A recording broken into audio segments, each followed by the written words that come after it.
Assalamualaikum warahmatullahi wabarakatuh.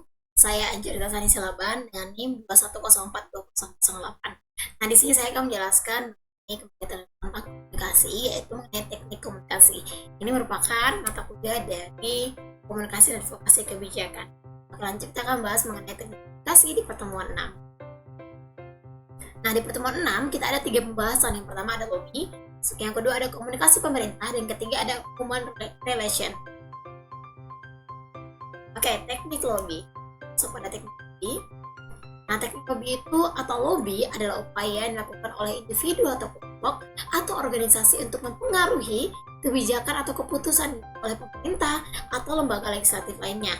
Nah, tujuannya bisa bermacam-macam, mulai dari mempengaruhi regulasi yang berkaitan dengan kepentingan mereka, mendapatkan dukungan untuk proposal atau proyek tertentu, hingga memperoleh akses pada para pembuat keputusannya. Adapun teknik-teknik dari lobby, yang pertama kita harus mengumpulkan informasi. Nah, lobby ini untuk mengumpulkan data dan informasi yang relevan terkait isu yang ingin mereka advokasikan. Nah, biasanya informasi ini dapat digunakan untuk mendukung argumen mereka dan memperkuat kasus yang mereka ajukan kepada pembuat keputusan.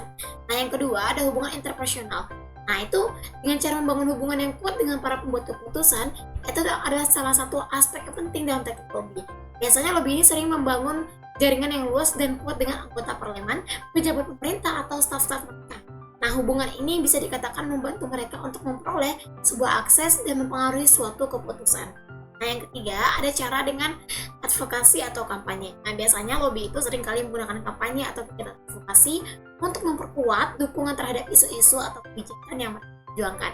Nah, hal ini dapat meliputi penyusunan materi kampanye, peluncuran petisi, atau penyelenggaraan acara publik untuk meningkatkan kesadaran dan dukungan masyarakat terhadap isu-isu tersebut.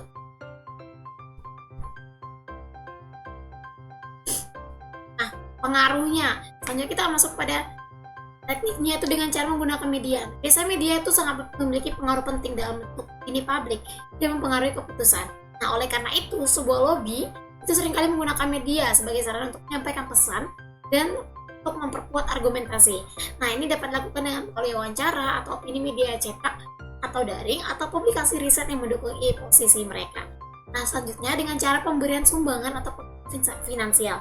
Nah, biasanya lobby itu kadang-kadang menggunakan dana atau sumbangan finansial sebagai alat untuk memperoleh akses dan mempengaruhi pembuat keputusan.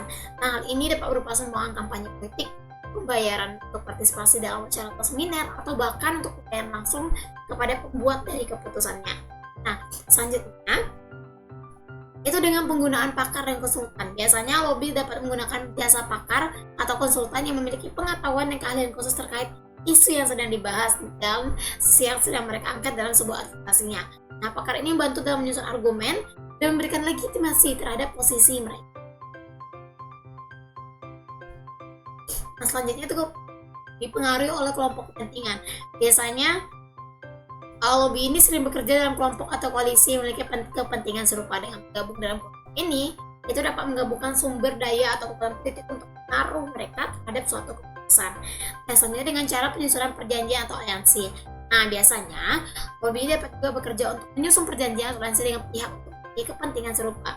Dengan demikian, mereka dapat memperluas basis dengan dukungan dan meningkatkan kemungkinan keberhasilan mencapai tujuan mereka. Oke, yang kedua kita masuk pada pembahasan mengenai komunikasi pemerintah. Nah, teknik komunikasi pemerintah itu adalah serangkaian strategi atau metode yang digunakan pemerintah untuk berkomunikasi dengan publik secara efektif. Nah, tujuannya untuk menyampaikan informasi dan membangun kesadaran serta mendapatkan dukungan dan memperkuat legitimasi dari pemerintah. Nah, teknik-tekniknya itu dengan cara menggunakan media massa, kedua dengan menggunakan situs web pemerintah, menggunakan sosial media, karena dia merupakan hal-hal yang sangat berpengaruh untuk komunikasi pemerintah. Kita menyampaikan informasinya melalui media, situs web, ataupun sosial media.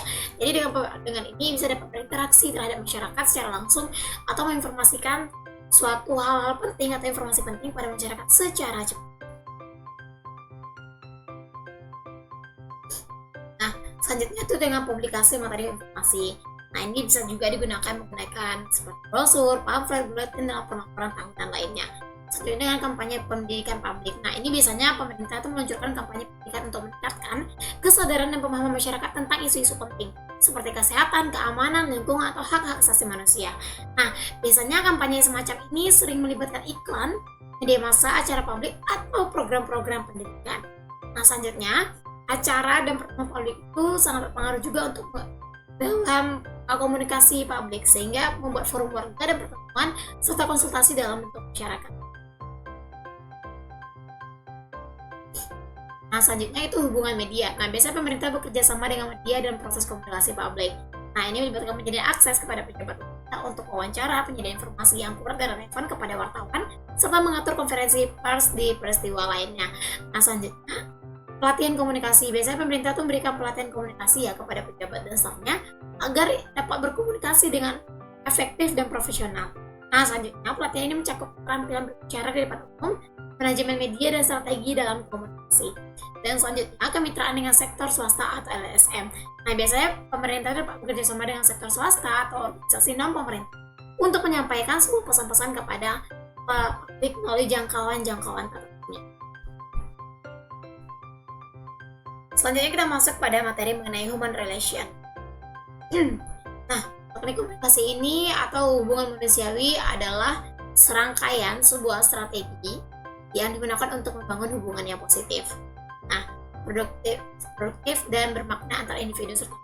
Nah, ini bertujuan untuk meningkatkan keterlibatan serta kerjasama dan kesejahteraan bersama.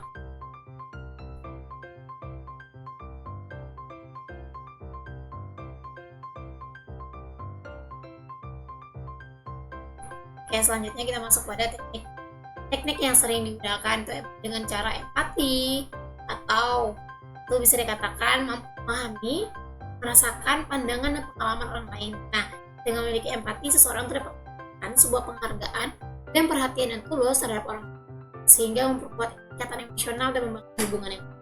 Selanjutnya, aktif mendengarkan. Perhatian itu tidak merupakan kunci komunikasi yang efektif. Selanjutnya, komunikasi dan verbal. Saya dengan cara gerakan-gerakan tubuh, ekspresi, atau gestur-gestur yang dilakukan ketika lagi berbicara atau menyampaikan pesan kepada komunikan.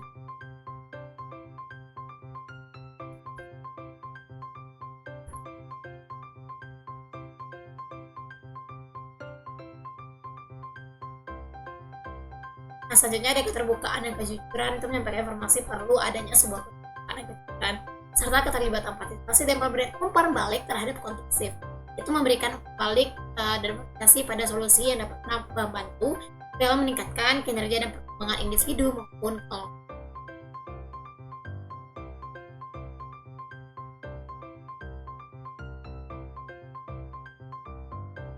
Selanjutnya dengan cara pemecahan masalah bersama. Nah,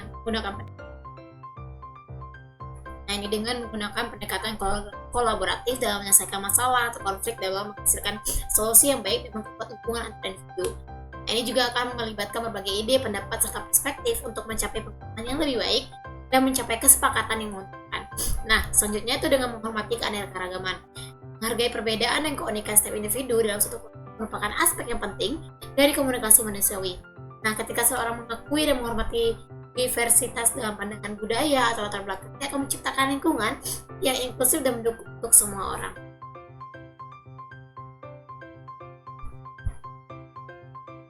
Nah, mungkin sekian penyampaian dari saya mengenai komunikasi atau teknik dari komunikasi.